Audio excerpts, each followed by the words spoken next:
हमारे राजस्थान की हस्तकला जितनी देखने में खूबसूरत है उतनी ही अपनी कलाकृति के लिए विश्व प्रसिद्ध है। यह कलाकृति देश से लेकर विदेश तक एक बहुमूल्य स्थान रखती है। आज मैं आपको सिर्फ एक ही ऊनी शॉल से पूजा का आसन, थाल पोस और टेबल कवर तीनों एक साथ बिना सिलाई मशीन के हाथ से ही बनाना बताऊंगी। पूजा का आसन, थाल पोस और टेबल कवर ये तीनों ही घर की ज़रूरत, सजावट से लेकर शादी विवाह और पूजा पाठ के लिए बहुत ही यूज़फुल है। देश से लेकर विदेश तक आप चाहे जहाँ कहीं भी रहते हो, आप ये मेरी वीडियो देखकर हमारी राजस्थान की हस्तकला एकदम आसान तरीके से घर पर ही बैठे बैठे बना सकते हैं। ये मैंने पूजा का आसन बनाकर तैयार किया है, ये मैंने थाल पोस बनाकर तैयार किया है, ये मैंने टेबल कवर बनाकर तैयार किया है।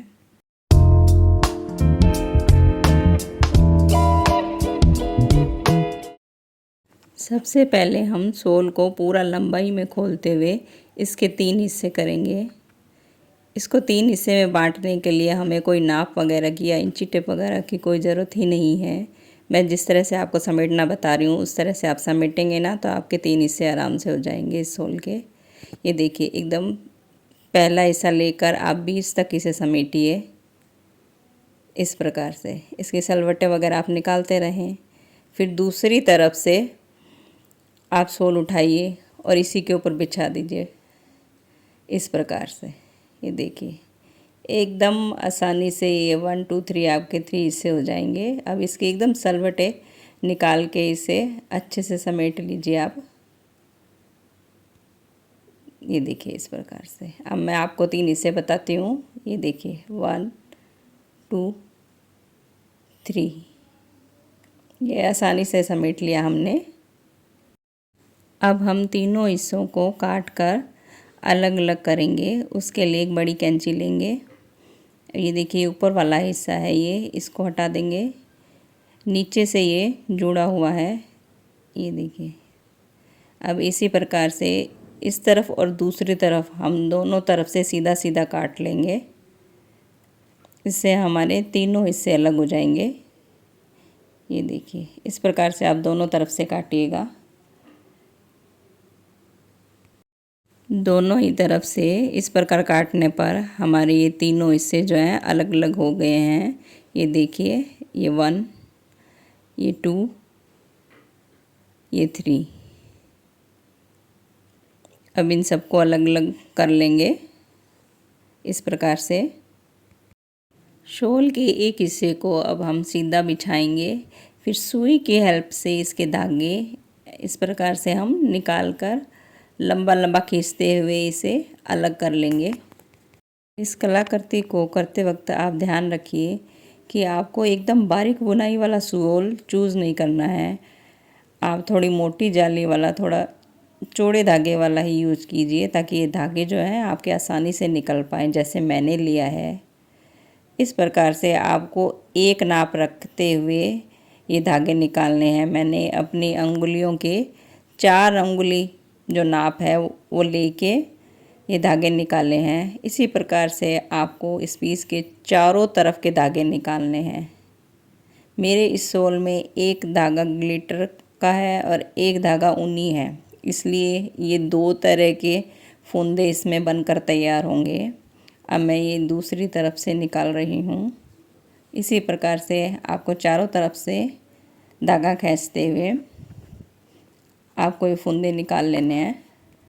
सबसे पहले मैं आपको ये सिंपल, सोबर और ख़ूबसूरत पूजा का आसन बनाना बता रही हूँ। ये जो हम धागे खींच कर निकाल रहे हैं ना, इनको हमें फेंकना नहीं है, क्योंकि हम इस सारे आसन के जो फुंदे बांधेंगे ना वो इन्हीं धागों की हेल्प से बांधेंगे। कोई दूसरा धागा हमें इसमें इस्तेमाल नहीं करना है। इन्हीं धागों के यूज़ से हमारा सारा आसन बनकर तैयार हो जाएगा और कलाकृति बहुत ही खूबसूरत लगेगी। बस इसी प्रकार से ही चारों तरफ से हमें धागे निकालकर एक ही साइज़ में ये फुंदे का साइज़ जो है तैयार करना है। ये देखिए कितना खूबसूरत लग रहा है। अभी तक तो सिर्फ हमने फुंदे निकाल कर ही इसे तैयार किया है। अब मैं आपको इन फुंदों को एक जैसा बांधना बताऊंगी। फूंदे बांधने के लिए मैं ये सोल से निकले हुए धागे ही यूज़ कर रही हूँ। ये मेरे एक तरफ के धागे हैं। ये देखिए, हमें सुई को एक तरफ से पिरो लेना है और दूसरी तरफ से धागे पर गांठ नहीं लगानी है, इस तरफ से खुला ही रखना है। अब हमें क्या करना है, 7-8 धागों की एक लेयर लेनी है। अब धागे को, सुई वाले धागे को हमें उसके आगे से लेते हुए यूँ पीछे तक लाना है, ऐसे। फिर 2 से 3 गांठ बांधकर इसे यहीं पर ही टाइट कर लेना है एकदम। फूंदे बनाते वक्त जब भी आपका धागा ख़त्म हो तो नए सिरे से जब भी आप धागा लेंगे ना, तो इसी प्रकार से आपको एक लेयर पर ऐसे धागा बांधना है। फिर ही आगे आपको आगे की फूंदे बनाने वाली सिलाई जो है स्टार्ट करनी है। देखिए, इस प्रकार से एकदम टाइट हो गया है ये। अब उसी नाप से ही हम 7-8 धागों वाला अगला लेयर लेंगे। ये देखिए, आप सुई के हेल्प से इसे एक नाप में अलग कर लीजिए। इस तरह से इसे ऊपर की तरफ करिए।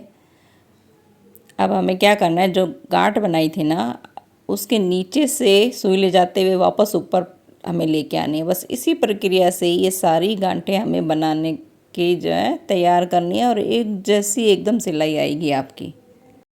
बस इसी तरीके से ही आप स्टेप बाय स्टेप इन फूंदों को बनाते जाइए। आपकी पूरी सिलाई एक जैसी आएगी लास्ट तक।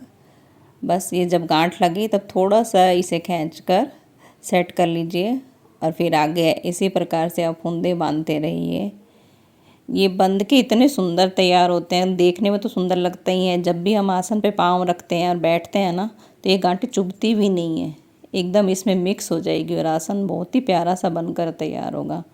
ये देखिए, इस प्रकार से धीरे धीरे 2-4 आप बांधेंगे ना तो लगेगा कि धीरे हो रहा है काम, लेकिन 2-4 बांधने के बाद में आपकी स्पीड एकदम बन जाएगी और कोई उलझन नहीं होगी। एकदम एक जैसा बनकर आपका तैयार होता रहेगा, आपको पता भी नहीं चलेगा। सर्दी हो या गर्मी हो, पूजा के लिए तो हमेशा वूलन आसन का ही इस्तेमाल किया जाता है। कहते हैं कि अलग अलग भगवान जी की पूजा के लिए अलग अलग कलर का आसन हमें इस्तेमाल करना चाहिए। जैसे गणेश जी की पूजा के लिए लाल रंग का और सिंदूरी कलर का ही आसन लेना चाहिए। नव दुर्गा माँ की पूजा हो या लक्ष्मी जी की पूजा हो, उसके लिए हमें लाल रंग का आसन का इस्तेमाल करना चाहिए। इसके अलावा यदि शनि महाराज की पूजा हम करते हैं तो काले रंग का आसन और नीले रंग का आसन ही हमें इस्तेमाल करना चाहिए। उसी प्रकार से बृहस्पति देव या नारायण देव की अगर हम पूजा करते हैं तो हमें पीले रंग का आसन इस्तेमाल करना चाहिए। अब जिस भी भगवान जी के लिए आसन बना रहे हो, उन्हीं के अकॉर्डिंग ही आप शॉल का कलर जो है चूज़ कीजिएगा। देखिए, बातों बातों में ही हमारे जो ये फूंदे बनकर तैयार हो गए हैं। ये लीजिए, हमारा पूजा का आसन बनकर तैयार है। इसकी गुंथाई देखिए कितनी एकदम स्मूथ आई है। जब भी आसन पर बैठेंगे ना तो इसकी गुंथाई है ना, हमें बिल्कुल भी नहीं चुभेगी और देखने में, बिछाने में एकदम शानदार है और परफेक्ट है। एक शॉल में अगर हम सिर्फ आसन बना रहे हैं तो 3 आसन आसानी से बनकर तैयार हो जाते हैं। शॉल के दूसरे पीस से हम थालपोस बनाकर तैयार करेंगे। इसकी चौड़ाई से ज़्यादा लंबाई है पीसों की, तो हम दोनों तरफ की लंबाई की तरफ से ही ठीक उसी प्रकार फूंदे बनाकर तैयार करेंगे जिस प्रकार हमने आसन के लिए बनाई थी, और 2 तरफ से हम इसका डिजाइन अलग करेंगे। एकदम इस प्रकार से हमें दोनों तरफ के फूंदे बनाकर तैयार करने हैं। ये देखिए, मैंने फूंदे एकदम गूंथ के तैयार कर लिए हैं और ये देखने में कितने प्यारे लग रहे हैं। लेकिन इन फूंदों की जो लंबाई है ना, मैंने 4 अंगुल की जगह 5 अंगुल रखी है, क्योंकि जो थालपोस में जो ये फूंदे होते हैं ना, ये चौड़े चौड़े ही सुंदर लगते हैं। अब इसके बाद में मैं दूसरी तरफ की सिलाई आपको करना बताती हूँ कि किस प्रकार से करनी है। लेकिन धागा आपको जो इस्तेमाल करना है वो इसी सोल का ही इस्तेमाल करना है, इसी बात का आप ध्यान रखिएगा। इससे आपका जो सिलाई है ना वो अलग नहीं लगेगी। आप पहले थोड़ा सा सोल लीजिए, इस प्रकार से इसे थोड़ा सा मोड़ लीजिए, फिर एक बार और मोड़ना है। मोड़ने के बाद में आप इसी प्रकार से नीचे से सुई डालते हुए नीचे की तरफ ही इसे सीलना है। ऊपर की तरफ से आपको सिलाई नहीं करनी है। इस प्रकार से अंदर के अंदर नीचे ही सिलाई दें। इस प्रकार से सिलाई देने से ना, ये देखो ऊपर से एकदम स्मूथ लगेगा, पता ही नहीं चलेगा कि आपने सिलाई की है। थालपोस के डेकोरेशन के लिए ये मार्केट से मैंने भरवा एकदम आरी तारी के कसीदे वाली चौड़ी चौड़ी जो है लेस खरीदी है। इसमें कैरियाँ बनी हुई है, इसलिए मैंने ये अलग से वर्क करी हुई कैरियों के पीस लिए हैं। वे भी लेस की दुकान पर ही आपको मिल जाएंगे। अगर आपकी लेस में फूल बने हुए हैं तो आप फूल वाली लीजिए, अगर पत्तियां बनी हुई है तो आप पत्तियों वाली ही डिज़ाइन पसंद कीजिएगा। एक सा मैचिंग का डिज़ाइन करते हुए आप इन्हें खरीदिएगा। अब इस लेस को मैं आपको थालपोस पर लगाना बताती हूँ कि किस प्रकार से आपको लगानी है।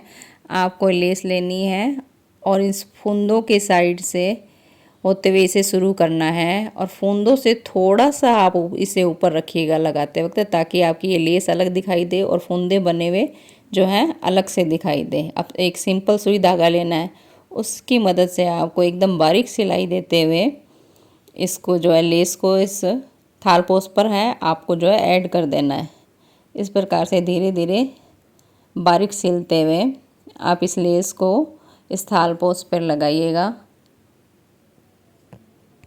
लेस को एक लाइन में सीधा लगाने के बाद में मैं आपको इसका कॉर्नर सेट करना बताती हूँ। उसके लिए आप लेस के जो सीधा हिस्सा है उसके ऊपर एक अंगुली रखिए साइड में, फिर लेस को इस प्रकार से मोड़ते हुए इस पर सेट कर लीजिए। ऐसे ठीक इस तरह से सेट करते हुए आप पहले इस तिरछे हिस्से पर सुई धागे से इसे सील लीजिए, फिर उसके बाद में लेस के दोनों तरफ बारीक सिलाई देते हुए इसे सील लीजिए। बस इसी प्रकार से आपको पूरे थालपोस के चारों कॉर्नर जो है तैयार करने हैं। लेस को थालपोस पर लगाने के बाद में जो मैंने वर्क वाली कैरियाँ ली थी उसे भी मैं अपने हिसाब से इस पर डिजाइन सेट करते हुए इसे ऐड कर रही हूँ। उसे लगाने के लिए मैंने जो इस पर एक्स्ट्रा कपड़ा था वो वर्क के नीचे के हिस्से में दबा देना है हमें इस प्रकार से। फिर ऊपर से बारीक सिलाई देते हुए हमें इस डिज़ाइन को इस थालपोस पर ऐड करना है। ये देखिए नीचे से ऊपर तक मैं सुई लेके आई हूँ और ऊपर से एकदम बारीक सुई वापस नीचे ले जानी है और नीचे चाहे तो आप धागा बड़ा चौड़ा रख सकते हैं सिलाई, लेकिन ऊपर जो है आपको इस तरह से कपड़ा अंदर की तरफ डिजाइन के करते हुए बारीक सिलाई देते हुए इस कैरी को आपको ऐड करना है। पांचों कैरियों को एक डिजाइन में सेट करते हुए और बारीक सिलाई देते हुए मैं इस थालपोस पर अच्छे से सिल दूंगी। पूजा के आसन से जो थालपोस है हमारा एकदम शानदार अलग भरवां डिजाइन वाला बनकर तैयार हुआ है। कोई भी इस थालपोस को देखकर ये नहीं कह सकता कि हमने उसी सोल के पीस से ही जिससे आसन बनाया था उसी से ही थालपोस बनाकर तैयार किया है। थालपोस भरवा और एकदम शानदार डिजाइन वाला इसलिए तैयार किया जाता है क्योंकि ये पूजा की थाल में ढकने के काम आता है। शादी और विवाह के मौके पर ये बड़ी बड़ी थालों पर सजावट के रूप में ढकने के लिए काम में आता है और फ्रूट्स की थाल पर भी हम इसे ढकते हैं। तो इसके लिए हमें इसका डिज़ाइन जो है थोड़ा सा भरवा और एकदम गूंथा हुआ और भारी भारी रखना होता है, ताकि ये जब ढकें हम किसी चीज़ पर तो एकदम इसका जो डिज़ाइन है और सुंदरता है उभर कर आए। इसे देख के कोई नहीं कह सकता कि आपने ये हाथ से घर पर ही बनाकर तैयार किया है। तो एक बार आप ज़रूर बनाकर इसे देखिएगा और एक सोल से आप 3 थालपोस बनाकर तैयार कर सकते हैं। ज़रूरी नहीं है आसन और टेबल क्लॉथ भी बनाएं। और अगर इससे छोटे थाल के लिए आप तैयार कर रहे हैं तो एक सोल से आप एक साथ 6 थालपोस भी बनाकर तैयार कर सकते हैं।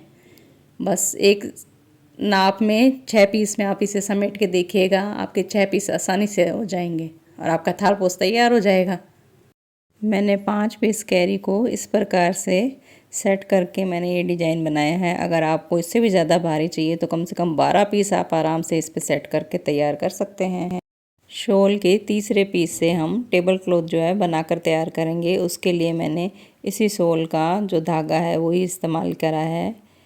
इसे हमें चारों तरफ से एकदम एक जैसी सिलाई देनी है। उसके लिए मैंने पहले थोड़ा सा कॉर्नर एक तरफ मोड़ा है, फिर एक बार और मोड़ेंगे और नीचे से नीचे ही सिलाई देकर हमें पहले की तरह इसे सील कर तैयार करना है। बस इस प्रकार से एकदम बारीक सिलाई देते हुए नीचे के नीचे ही हमें सीलते हुए इसे चारों तरफ से सील कर तैयार कर लेना है एकदम ऐसा।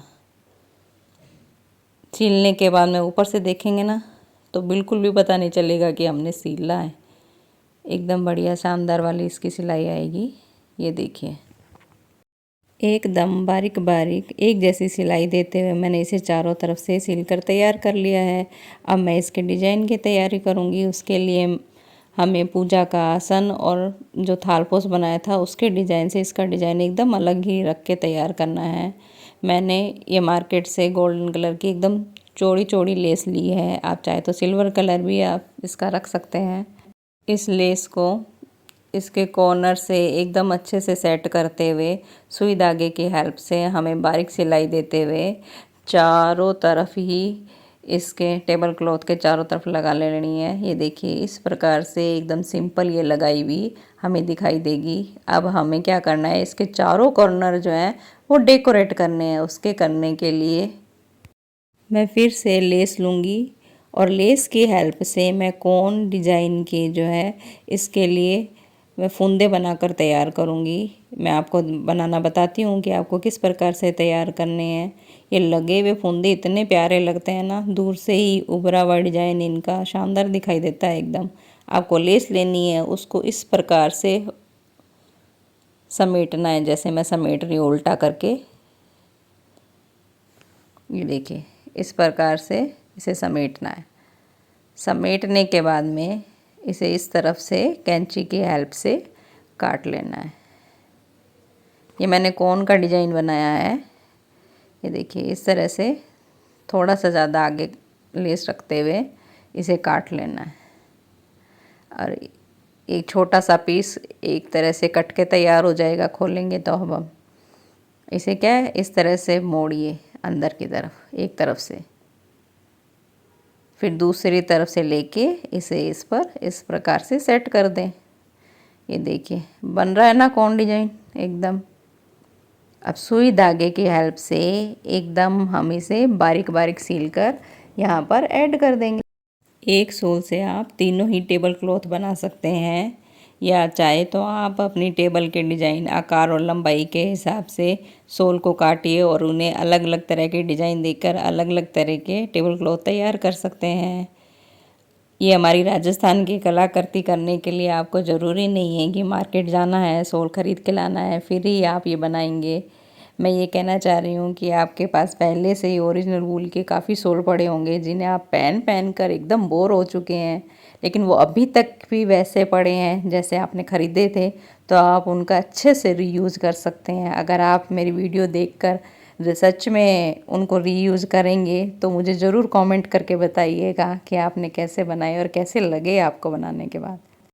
हमारे राजस्थान की हस्तकलाकृति में हम जो भी चीज़ें हाथ से बनाते हैं ना, वो एकदम उभर के सामने आती है और उनकी खूबसूरती इतनी लगती है कि देखने वाला का मन ही पूरा मोह लेती है। बस इसी प्रकार से इसकी बारीक बारीक एकदम सिलाई देते हुए हमें इस कोन को सील कर एकदम तैयार कर लेना है। ये जो मैंने कोन बनाकर तैयार करा है, इसकी खूबसूरती जो है और उभर कर आए उसके लिए मैं क्या करूँगी कि एक कॉर्नर पर 3 कोड जो है लगा कर ऐड करूँगी, ताकि वो लटकेंगे ना टेबल के नीचे तो लटकते हुए बहुत ही प्यारे दिखाई देंगे एकदम। इसे इस तरह से कॉर्नर में सेट करने हैं। ये देखिए, मैंने इस तरह से ये 3 कोन बनाए हैं। इन तीनों कोनों को मैं एक ही कॉर्नर में सेट करूँगी। उसके लिए प्लेन सुई धागा मैंने लिया है। इन कोन को कैसे ऐड करना है मैं बताती हूँ। इसके कॉर्नर से सुई नीचे से ऊपर निकालते हुए अब बीच वाले कोन के अंदर से लेते हुए हमें इसे सेट करना है। बस इसी प्रकार से बारीकी से सिलते हुए हमें तीनों कोन जो है इस कॉर्नर में ऐड कर देने हैं। ये देखिए, सिलने के बाद में ये कितने प्यारे लग रहे हैं। ये टेबल के नीचे लटकते हुए तो और भी खूबसूरत दिखाई देंगे। एकदम अलग और शानदार डिज़ाइन वाला मेरा टेबल क्लॉथ जो है बनकर तैयार हो गया है। इस एक सोल से ही हमने तीनों कलाकृति करी है। इसको देखकर ये बिल्कुल नहीं अंदाज़ा लगता कि एक ही सोल से हमने तीनों अलग अलग बनाए हैं। देखिए कितना प्यारा लग रहा है टेबल क्लॉथ पूरा तैयार हुआ हुआ। हमारे राजस्थान की कलाकृति होती इतनी खूबसूरत है कि देखने वाले का तो पूरा मन ही मोह लेती है। जिस प्रकार से मैंने एक सौ से पूजा का आसन, थाल पोस और टेबल कवर बनाकर तैयार करा है, तो कोई भी इस वीडियो को देखकर ये विश्वास ही नहीं कर पाएगा कि तीनों चीज़ें एक ही चीज़ से बनकर तैयार हो जाएगी, वो भी इतनी शानदार और खूबसूरत। राजस्थान की कलाकृति जैसे जैसे राजस्थान से बाहर निकलती है वैसे वैसे इसका मूल्य और अधिक बढ़ता जाता है। तो आप इसे आप ही अपने हाथों से बनाकर इसका इस्तेमाल कर सकते हैं हमारी राजस्थान कला का। और मेरी वीडियो को लाइक कीजिए, मुझे कमेंट कीजिए और मुझे सब्सक्राइब कीजिए। Thank you.